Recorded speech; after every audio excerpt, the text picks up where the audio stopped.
Hello दोस्तों, कैसे हो। लास्ट क्लास में हमने देखा था ड्रिफ्ट वेलोसिटी के बारे में। हालांकि काफ़ी दिन हो गए हैं, अब हम वापस से चैप्टर को रिज्यूम करने जा रहे हैं और आज हम देखेंगे relation between drift velocity and electric current. कुछ तो लेना देना है, क्योंकि जब इलेक्ट्रॉन्स ड्रिफ्ट करेंगे जब तो करंट आएगा। करंट क्या है? Rate of flow of charge, यानी कि जब चार्ज फ्लो करेगा तभी करंट आएगा। और हमें पता है कि जब इलेक्ट्रॉन्स ड्रिफ्ट कर रहे हैं किसी ना किसी वेलोसिटी से, मतलब फ्लो कर रहे हैं मतलब करंट आएगा। यानी कि जितनी ज़्यादा ड्रिफ्ट वेलोसिटी होगी उतना ज़्यादा करंट होगा। तो कुछ ना कुछ इनके बीच में रिलेशन है जो कि आज हम डिराइव करेंगे। ठीक है, उससे पहले एक बहुत शानदार सवाल है जो बोर्ड्स में पूछा गया था, उस पर नज़र डाल लेते हैं। बहुत conceptual question. When electrons drift in a metal from lower potential to higher potential, does it mean that all free electrons of the metal are moving in the same direction? बोल रहा है ये कि भाई कंडक्टर के across जब आप potential difference apply करते हो, किसकी मदद से करते हो? बैटरी की मदद से। बैटरी है V वोल्ट की, तो क्या मैं बोल सकता हूँ इस पॉइंट का पोटेंशियल V, इसका 0 मान लिया मैंने, तभी तो पोटेंशियल डिफरेंस कितना आया V का आ गया, इधर का V इधर का 0, तो पोटेंशियल डिफरेंस V का। हमें ये पता है कि कंडक्टर में पोटेंशियल चेंज नहीं होता है। कंडक्टर में चेंज नहीं होता है तो यहाँ से लेके यहाँ तक का पोटेंशियल V, यहाँ से लेके यहाँ तक का पोटेंशियल 0। अब यहाँ से यहाँ में पोटेंशियल डिफरेंस आ गया, तो जो अंदर के इलेक्ट्रॉन थे वो लोअर पोटेंशियल की तरफ हायर पोटेंशियल की तरफ ड्रिफ्ट करने लग जाएंगे। हाँ या ना? ठीक है, हायर पोटेंशियल की तरफ वो मूव करने लग जाएंगे। तो ये बोल रहा है कि भैया क्या सारे इलेक्ट्रॉन्स ही सेम डायरेक्शन में मूव कर रहे होंगे एक टाइम पे क्या सारे इलेक्ट्रॉन सेम डायरेक्शन में मूव कर रहे होंगे? हाँ सर, बिल्कुल कर रहे होंगे। ड्रिफ्ट कर रहे हैं, इस तरफ सरकते जा रहे हैं।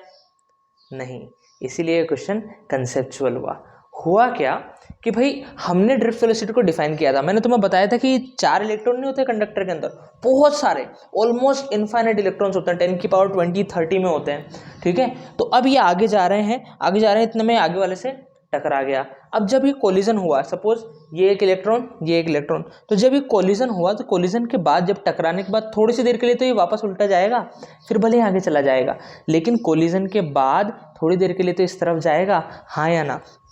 तो हम ये नहीं कह सकते कि सारे इलेक्ट्रॉन सेम डायरेक्शन में जा रहे होंगे, क्योंकि टकराने के बाद इनकी डायरेक्शन है पलट रही है। हालांकि ओवरऑल मूवमेंट उस डायरेक्शन में हो रहा है, लेकिन हम ये नहीं कह सकते कि सारे फ्री इलेक्ट्रॉन्स एक ही डायरेक्शन में जा रहे हैं, क्योंकि टकराने के बाद इनकी डायरेक्शंस चेंज भी हो रही होगी। क्लियर है क्या बात? The answer will be no, सारे फ्री इलेक्ट्रॉन सेम डायरेक्शन में नहीं जा रहे होंगे, बट ओवरऑल मूवमेंट, अगर ओवरऑल देखें, overall movement will be in the same direction, बहुत बढ़िया क्वेश्चन था ये, सेम डायरेक्शन। क्लियर है बात? चलो नोट कर लो, फिर हम हमारा आज के टॉपिक स्टार्ट करते हैं, जिसका नाम तो सुना ही होगा, relation between current and drift velocity.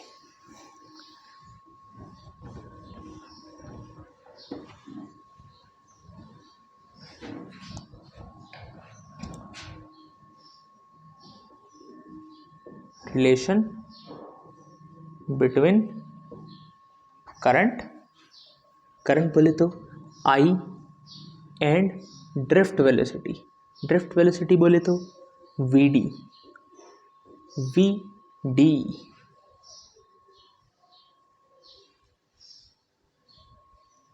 Relation between current and drift velocity.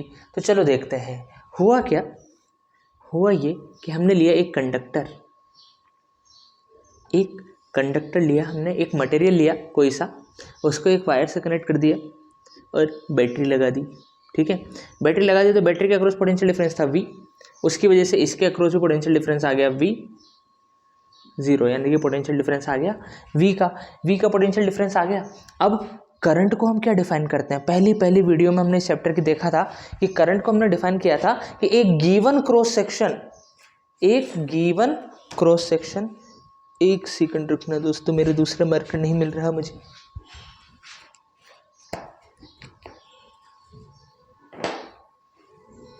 कहीं रखा गया वो, मिल गया। हाँ भाई, तो एक गिवन क्रॉस सेक्शन, कोई सा भी एक गिवन क्रॉस सेक्शन हम ले लें तो उससे 1 सेकंड में कितना चार्ज क्रॉस हो रहा है। एक अगर हम कोई गिवन क्रॉस सेक्शन ले लें, ये वाला गिवन क्रॉस सेक्शन हम ले लें, तो इससे 1 सेकंड में कितना चार्ज क्रॉस हो रहा है। सपोज इसके इस तरफ है ये इलेक्ट्रॉन्स, इस तरफ है ये इलेक्ट्रॉन्स। क्लियर है बात। अब मैंने ये मान लिया, मुझे बताओ इलेक्ट्रॉन्स किस तरफ मूव करेंगे। इलेक्ट्रॉन्स उधर जाएंगे कि इधर जाएंगे? इलेक्ट्रॉन्स हायर पोटेंशियल की साइड जाएंगे। इलेक्ट्रॉन्स कहाँ जाएंगे? हायर पोटेंशियल की साइड। क्यों? देखो, 2 रीज़न समझाऊंगा। छोटी छोटी बारीकियाँ समझो, यही इंपॉर्टेंट होती है फिजिक्स में। हम ये सोचते हैं कि जल्दी से कंसेप्ट समझे, न्यूमेरिकल पे कूद जाए, फिर न्यूमेरिकल होंगे ही नहीं अच्छे वाले। एक एक चीज़ समझ में आनी चाहिए। देखो, 2 रीज़न समझो कि इलेक्ट्रॉन इधर मूव क्यों करेंगे। पहला ये कि इधर V इधर 0, यानी कि इधर जाने पे पोटेंशियल कम हो रहा है। पोटेंशियल कम हो रहा है तो पोटेंशियल के कम होने की डायरेक्शन में तो क्या होती है? इलेक्ट्रिक फील्ड होती है। पोटेंशियल के कम होने की डायरेक्शन में इलेक्ट्रिक फील्ड। अब इलेक्ट्रिक फील्ड इधर है तो इलेक्ट्रॉन पे फोर्स किधर लगेगा? इलेक्ट्रिक फील्ड के अपोजिट। पॉजिटिव चार्ज है उस पर फोर्स लगता है। फोर्स क्या होता है? QE। तो पॉजिटिव चार्ज पे तो इलेक्ट्रिक फील्ड के डायरेक्शन में फोर्स लगता है, लेकिन नेगेटिव चार्ज पे इलेक्ट्रिक फील्ड के अपोजिट डायरेक्शन में। अगर इलेक्ट्रॉन पे फोर्स इधर लगेगा तो ये मूव भी तो इधर ही करेंगे, हाँ या ना? क्लियर है बात। तो पहला रीज़न ये। दूसरा रीज़न एक ट्रिक टाइप की चीज़ होती है कि जिधर का हायर पोटेंशियल है ना, उधर तुम plus plus plus plus charge मान लो, तो जिधर का लोअर पोटेंशियल है उधर का माइनस माइनस माइनस चार्ज मान लो। उससे क्या होगा? देखो, ये प्लस प्लस वाले माइनस इलेक्ट्रॉन्स को अट्रैक्ट करेंगे तो इस तरफ मूव करेंगे, और ये रिपेल करेंगे तो इलेक्ट्रॉन्स किस तरफ मूव करेंगे? हायर पोटेंशियल की तरफ। तो ये भी तुम कर सकते हो कि हायर पोटेंशियल को प्लस प्लस प्लस चार्ज मान लो और लोअर पोटेंशियल को माइनस माइनस माइनस चार्ज मान लो, उससे भी फील आ जाती है। हालांकि असली तो यही तरीका है। समझ में आई बात। तो इलेक्ट्रॉन्स किधर मूव करने लग जाएंगे? इधर मूव करने लग जाएंगे। तो हम ये देखना चाहते हैं, क्या देखना चाहते हैं रे? हम ये देखना चाहते हैं कि 1 सेकंड में इसको, इस क्रॉस सेक्शन को कितने चार्ज ने फ्लो किया। मैंने ये मान लिया कि ये जो लेंथ है ये L है, ये जो लेंथ है ये L है, और ये जो क्रॉस सेक्शन एरिया है ये है A। ठीक है ना? इतनी लेंथ क्रॉस सेक्शन एरिया से यहाँ तक की लेंथ है L, और इसका जो ये वायर का अपना सिलेंड्रिकल यानी कि ये जो सर्कुलर एरिया है इसे मान लिया हमने A। ठीक है।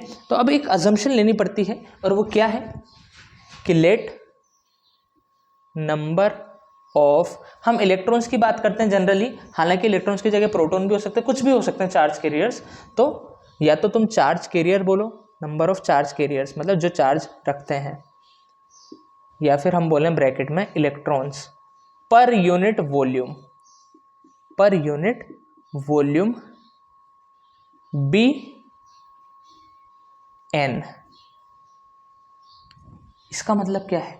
इसका मतलब यह है कि 1 मीटर क्यूब वॉल्यूम में कितने इलेक्ट्रॉन हैं। इस कंडक्टर की 1 मीटर क्यूब वॉल्यूम में कितने इलेक्ट्रॉन हैं वो हमने अज्यूम करें। हमने मान लिए कि 1 मीटर क्यूब वॉल्यूम में, 1 मीटर क्यूब कंडक्टर की वॉल्यूम में, या फिर ऐसे लिखें, कंडक्टर की 1 मीटर क्यूब वॉल्यूम में N इलेक्ट्रॉन्स है। इसका मतलब क्या है? कंडक्टर की 1 मीटर क्यूब वॉल्यूम में N इलेक्ट्रॉन्स है, और इस N को कहा जाता है, बहुत इंपॉर्टेंट, नंबर डेंसिटी। क्या कहा जाता है? Number density. इसकी यूनिट होती है, कहाँ लिखूं मैं इसकी? ऐसा यूनिट होती है, ऐसा यूनिट ऑफ N, मीटर की पावर -3। क्यों? क्योंकि नंबर ऑफ इलेक्ट्रॉन पर मीटर क्यूब, तो मीटर क्यूब नीचे आएगा, ऊपर जाके मीटर की पावर -3 हो जाएगा। तो समझाना क्या चाह रहा हूँ? समझाना बस ये चाह रहा हूँ कि हमने ये मान लिया कि इस कंडक्टर की 1 मीटर क्यूब वॉल्यूम में कितने इलेक्ट्रॉन्स हैं? N है। तो मुझे एक बात बताओ, एक बात बता दो तुम कि इतनी वॉल्यूम में कितने इलेक्ट्रॉन्स होंगे। अगर 1 मीटर क्यूब में N इलेक्ट्रॉन्स हैं, then number of electrons in volume V is equal to, भाई 1 मीटर क्यूब में N है तो V वॉल्यूम में कितने हो जाएंगे? N इंटू V हो जाएंगे। क्या हाँ या ना? ये बात समझ में आई? 1 मीटर क्यूब में N तो 2 मीटर क्यूब में 2N, 3 मीटर क्यूब में 3N, तो V मीटर क्यूब में N इंटू V। अब हमें क्या करना है? V की वैल्यू निकालनी कि यार ये जो वॉल्यूम है ये कितनी है, इस वॉल्यूम में कितने चार्ज है। तो देखो V कितना हो जाएगा? सर वॉल्यूम होती है cross sectional area into length. Volume क्या हो जाती है? Cross section area into length, यही तो होता है रे, हाँ या ना भाई? याद करो एक सिलेंडर की वॉल्यूम कैसे निकाली जाती है, उसका क्रॉस सेक्शन एरिया कितना होता है, पाई आर स्क्वायर, और हाइट कितनी होती है एच। तो क्रॉस सेक्शन एरिया में हाइट का मल्टीप्लाई कर देते हैं तो सिलेंडर की वॉल्यूम आ जाती है। वही चीज़ तो यहाँ पे कर रहे हैं कि इस सिलेंडर की वॉल्यूम निकालनी है तो इसका cross section area into length. Clear है बात? तो क्या मैं बोल सकता हूँ, number of electrons in volume V is equal to N into A into L। इस वॉल्यूम में, इतनी वॉल्यूम में कितने इलेक्ट्रॉन्स होंगे? N into A into L, हाँ या ना? समझ में आई यहाँ तक बात? समझ में आया क्या किया हमने? ये पार्ट विजिबल तो है ना तुम्हें बोर्ड का? हाँ, तो क्या किया हमने, एक कंडक्टर का क्रॉस सेक्शन लिया, हम निकालना चाहते हैं कि इससे 1 सेकंड में इधर कितना चार्ज किया होगा। तो मैंने ये मान लिया कि इसके इस तरफ मुझे चार्ज निकालना है और 1 मीटर क्यूब में कितना नंबर ऑफ इलेक्ट्रॉन्स है? n है। तो मैंने देखा कि इतने मीटर क्यूब, इतनी वॉल्यूम में कितने इलेक्ट्रॉन्स हो जाएंगे? n इंटू AL, उस वॉल्यूम से मल्टीप्लाई कर दिया, ठीक है। अब मुझे निकालना है कि इतनी वॉल्यूम में कितना चार्ज है। Charge total charge in volume V, total charge in volume V कितना हो जाएगा? सर इतने इलेक्ट्रॉन्स है, मुझे बताओ 2 इलेक्ट्रॉन है तो उनका चार्ज कितना हो जाएगा? Sir 2 into charge of electron, 2 into charge of electron. Same कहानी, इतने इलेक्ट्रॉन्स हैं तो इतने इंटू, इतने तो इलेक्ट्रॉन्स हैं तो चार्ज कितना हो जाएगा? Into charge of electron. E क्या है? E है चार्ज ऑफ इलेक्ट्रॉन। ये बात समझ में आई क्या भाई? 6 इलेक्ट्रॉन होते तो कितना चार्ज होता था? 6 इंटू चार्ज ऑफ इलेक्ट्रॉन। अब इतने इलेक्ट्रॉन्स हैं तो टोटल चार्ज कितना हो जाएगा? Into charge of electron. Total charge आ गया, हाँ या ना? क्लियर है? अब मैं ये अज्यूम कर लेता हूँ, लेट कोई टाइम है भाई, इलेक्ट्रॉन्स इस तरफ फ्लो हो रहे हैं तो क्या मैं एक टाइम अज्यूम कर सकता हूँ जब इधर के सारे इलेक्ट्रॉन इस तरफ चले जाएंगे, हाँ या ना? कि सर कुछ देर के बाद, किसी भी टी टाइम के बाद ये सारे इलेक्ट्रॉन्स इस तरफ शिफ्ट हो गए, हाँ या ना? तो let us assume in time t all the electrons to the right of cross section have crossed it। सारे इसे पार करके इस तरफ चले गए होंगे, कितने टाइम में? टी टाइम में। तो टी टाइम में सारे के सारे इस तरफ चले गए तो 1 सेकंड में कितने जाएंगे? 1 सेकंड में कितने जाएंगे? टी टाइम के अंदर अगर सारे के सारे, ये जो चार्ज था ये टी टाइम में है ना, ये क्या था? टोटल चार्ज, यहाँ पे ब्रैकेट में लिख दो Q। तो हमें पता है कि Q चार्ज चला गया NaL इंटू E, इतना चार्ज चला गया कितने टाइम में? In time T। तो T टाइम में इतना जा रहा है तो करंट क्या होता है? 1 सेकंड में कितना जा रहा है? तो क्या मैं I लिख सकता हूँ Q अपॉन T, यानी कि ये हो जाएगा NaLE अपॉन T, हाँ या ना? करंट क्या हो जाता है? Charge upon time. सर ये कैसे हो गया भाई? इतना चार्ज गया टी टाइम में तो 1 सेकंड में कितना गया होगा? NaL upon T, Q upon T, हाँ या ना? अब देखो इसे थोड़ा सा और इधर उधर हेरा फेरी करके लिखता हूँ मैं। तो क्या मैं इसे ऐसे लिखता हूँ, E को पहले ले आता हूँ तो NEA और L अपॉन T को ऐसे लिख दिया, NEAL upon T। Distance upon time, किसकी डिस्टेंस अपॉन टाइम? इलेक्ट्रॉन्स जो ट्रेवल कर रहे हैं। तो सर इलेक्ट्रॉन्स की जो एवरेज स्पीड आती है ये क्या है? Total distance travelled upon total time taken. तो बेसिकली एवरेज स्पीड है इलेक्ट्रॉन की, और इलेक्ट्रॉन की एवरेज स्पीड तो हमें पता है, ड्रिफ्ट वेलोसिटी। तो क्या मैं बोल सकता हूँ कि ये हो जाएगा NEA और L अपॉन T हो जाता है drift velocity, where VD is equal to L upon T। क्यों? एवरेज स्पीड है total distance travelled upon total time taken, और वो क्या हो जाती है? ड्रिफ्ट वेलोसिटी हो जाती है। तो करंट क्या आया? करंट निकल के आया I is equal to NEA VD। समझ में आई बात? तो यही रिलेशन होती है करंट और ड्रिफ्ट वेलोसिटी में। और यहाँ पे हम लिख लेते हैं, इसके बाद इधर आ जाता हूँ मैं, वेयर I क्या है? I तो करंट है, एन क्या है? Number of electrons per unit volume of conductor, और इनका दूसरा नाम क्या है? Number density. क्या नाम है? Number density. ए क्या है? Area of cross section, area of cross section. और वीडी क्या है? VD is drift velocity. समझ में आई बात? ठीक है, क्लियर है? डाउट हो तो बताओ मुझे। क्या किया हमने? सबसे पहले हमने ये देखा कि यार इसके अंदर कितना चार्ज था, वो हमने निकाल लिया, वो आ गया N into A L into E, और इन सबको पार करने में टाइम लगा T, तो करंट होगा Q अपॉन T। यहाँ से करंट की वैल्यू आ गई NEAVD। ये बहुत इंपॉर्टेंट है, डेरिवेशन अब हमारे लिए इंपॉर्टेंट नहीं रहा, लेकिन हमें ये पता होना चाहिए कि ये फॉर्मूला कहाँ से आया, इसलिए हमने इसे समझा। नोट कर लो और ये फॉर्मूला दिमाग में रखने की कोशिश करो, I is equal to NEAVD।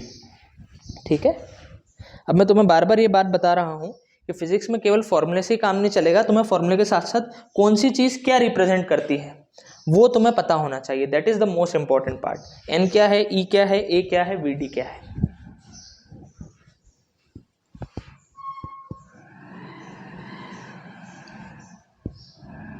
हो गया? वीडियो पॉज करके नोट करो, वीडियो पॉज करके नोट कर लो। सबसे पहले कहाँ से शुरू होना है? राइट ही राइट से। सबसे पहले डायग्राम, फिर ये, फिर ये, फिर ये। अरे इसे उल्टा काहे लिखे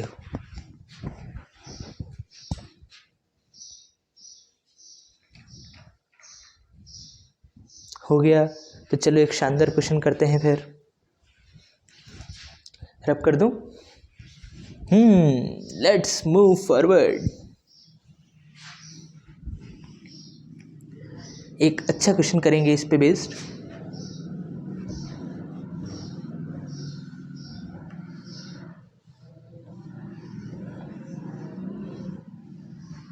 उससे पहले कुछ बातें और करनी जरूरी है, और वो क्या है? चलो देखो, I इज इक्वल टू होता है NEAVD, है ना? तो अगर मैं करंट डेंसिटी को डिफाइन करना चाहूँ, करंट डेंसिटी क्या होता था? याद करो, I upon A. Current density क्या होता था? I अपॉन ए। तो I की वैल्यू अगर अपन रख दें NEAVD अपॉन एरिया, तो ए से ए कैंसिल हो गया, तो करंट डेंसिटी का फॉर्मूला निकल के आया NEVD। यानी कि क्या बात बोलना चाह रहे हैं कि current density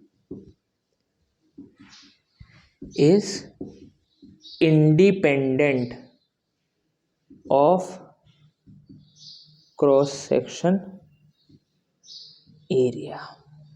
current density cross sectional area पे इस केस में डिपेंड नहीं करती है, केवल किस पे डिपेंड करेगी? Number density, charge of electron और ड्रिफ्ट वेलोसिटी पे। समझ में आई बात, है ना? और यहाँ से हमें एक और बात समझ में आती है कि I is directly proportional to drift velocity. हमें लगे रहता है कि सर जितना तेजी से चार्ज फ्लो होंगे उतने ज़्यादा उनकी वेलोसिटी, यानी कि उतना ज़्यादा करंट होगा, और वही रिलेशन आया भी सही। ठीक है, नोट कर लो, J is equal to NEVD।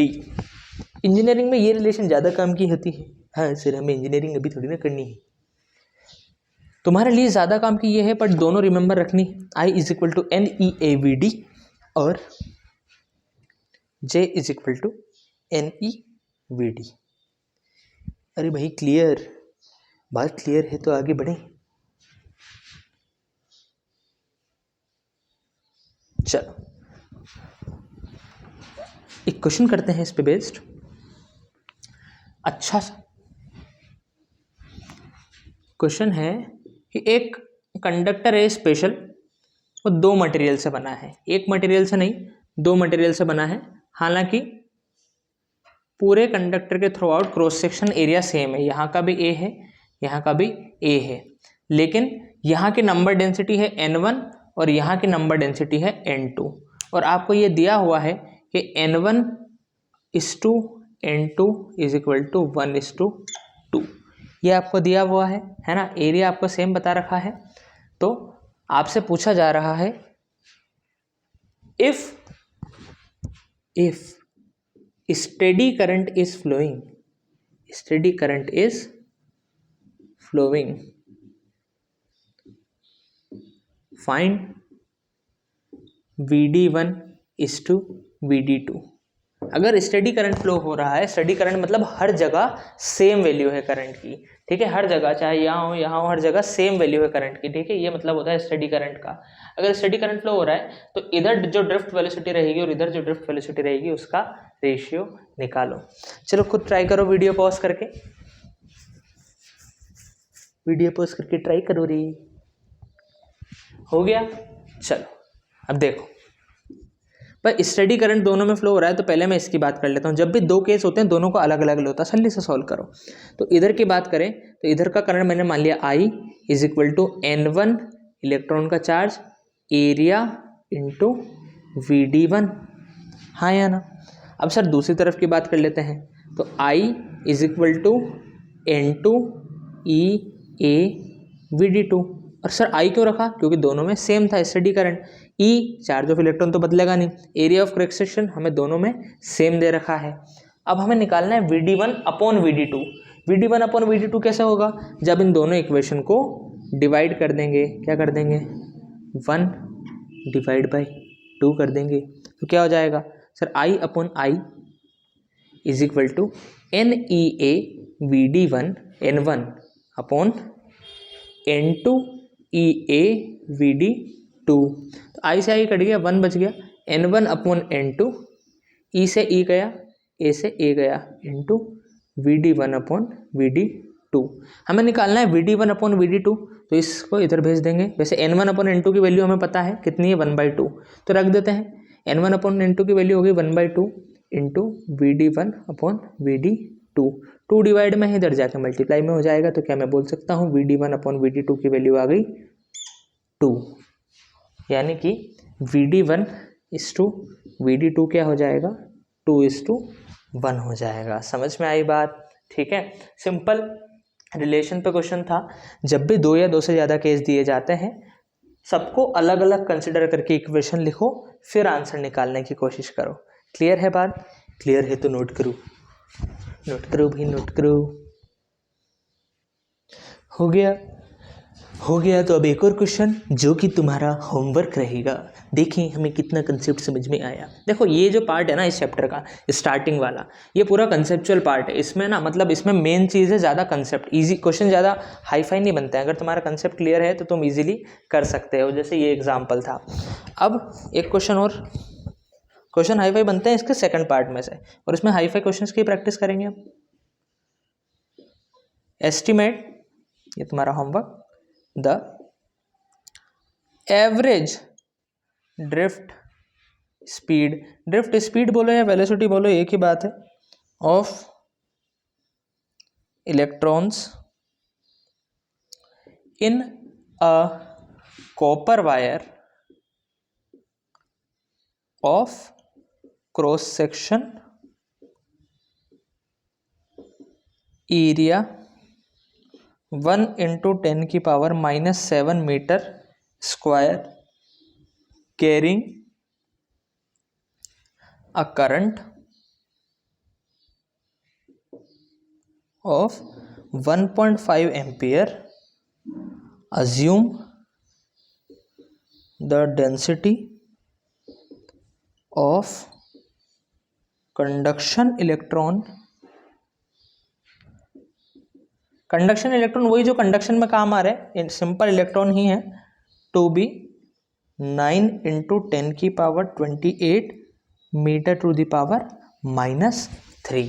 ठीक है, estimate the average drift speed of electrons in a copper wire, cross section area तुम्हें दे दिया है, करंट तुम्हें दे दिया है, और ये क्या दिया है इसका पता लगाओ, है ना। और फिर क्या निकालना है, ड्रिफ्ट स्पीड यानी कि ड्रिफ्ट वेलोसिटी निकालनी है। इसे ट्राई करना और आंसर फिर मुझे कमेंट में बताना।